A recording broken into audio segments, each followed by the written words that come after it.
So I just discovered that you are a famous person. Look at this. You wrote a beautiful book, right? And what's the name of the book? The first book I wrote was called The Power of Acknowledgement, and people just don't know what a difference it makes when they acknowledge other people, when they tell them how much they appreciate them. And often in a restaurant, when I tell a waiter how much I appreciated the service, they say to me, "Thank you for thanking me. No one ever does that. I only hear complaints. I never hear compliments." So I wrote a book to change that.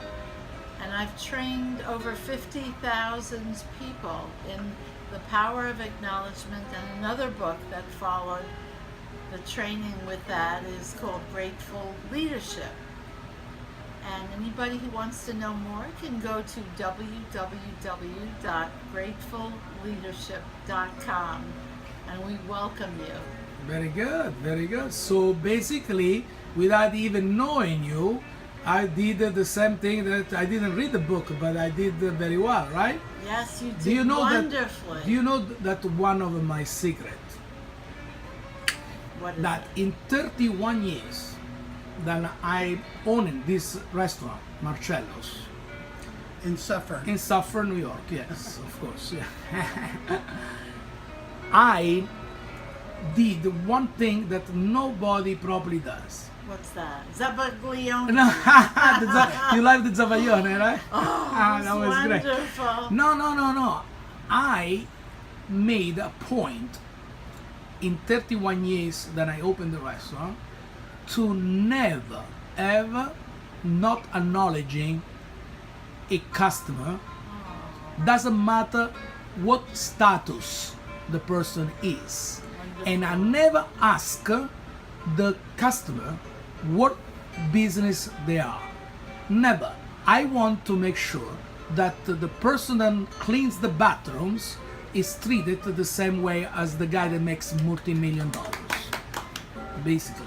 And this is the reason why 31 years later I still standing in my restaurant with a good base, even if I'm not in a location where there is a tourist.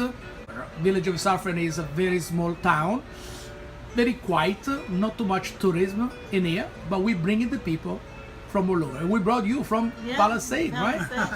Yes, and we felt very well. So cooking class for 2 people today.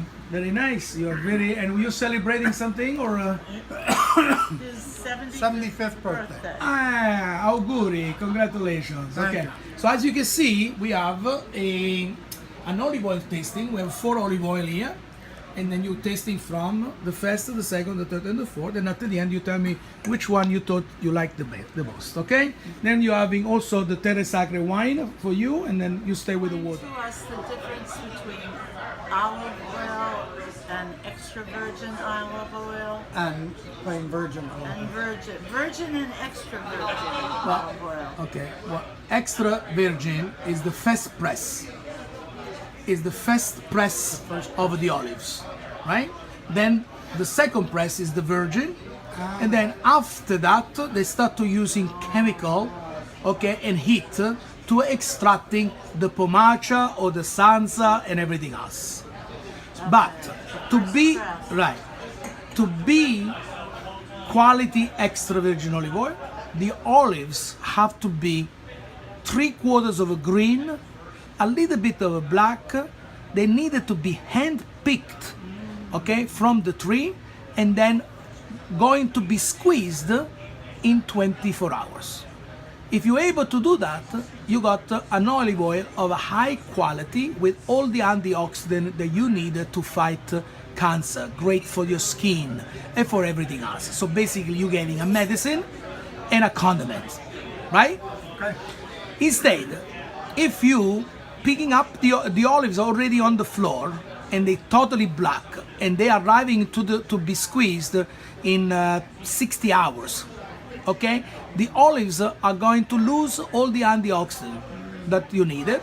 The volume and the flavor can still be good, but no medicine into this olive. So, but remember, extra virgin olive oil of quality. It doesn't come cheap. Thank you. Understood? Yes. Wonderful, you. wonderful. Marcello, the pasta was delicious. What makes this pasta different from what I buy on the shelf at ShopRite Or ShopRite, or any other or supermarket. any right? other supermarket? Well, the difference is artisanal against industrial. What does that mean? Well, artisanal is when you choose the perfect wheat. In my case, it's durum wheat, an Italian durum wheat. What is durum? Durum is like semolina, very, very strong wheat. There is wheat and wheat. The way you're grounding it, okay? How much water do you put when you mixing it? And how do you extracting the pasta? If you, the industrial company, they extracting the pasta through Teflon diet, okay? All shape of a pasta with the Teflon, okay? So there is no roughness inside the pasta. Our artisanal pasta, it's made with bronzes dial, very heavy duty bronzes dial, different shapes, gives a little roughness to the pasta. So that way the sauce can stick to the pasta. So you use less sauce, you know, when you cook the pasta, just like we did before. Yeah. You saw that? Now, the industrial pasta, and if it's not made with bronze style, it just the sauce doesn't stick. Okay, with the artisanal it does. Also, the way they dry the pasta.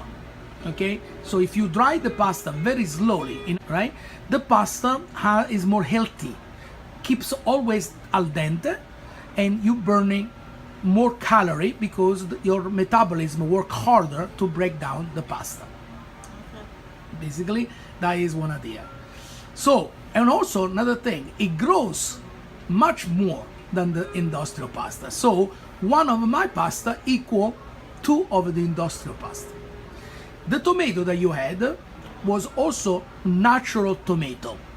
Basically, the best of the tomatoes from a garden, the most ripe one, you peel it, you squeeze it, you cook it, and you put into a bottle without any condiments excepting for a small pinch of sea salt. No basil, no oregano, nothing. So this way, when you saw making me the sauce, I only did a little bit of olive oil, a little bit of garlic. I pour in the sauce, okay? And actually, as you can see, we only poured for the two of you, not even 1/4 of the tomato. Not very much. Not very much. What I did at the end, I add a little bit of water from the pasta, a little Parmesan cheese, and you got two beautiful appetizer order. Correct? Wonderful. Well, I hope I explained right. You all understood, right? Yes. Wonderful. Very good. Thank you.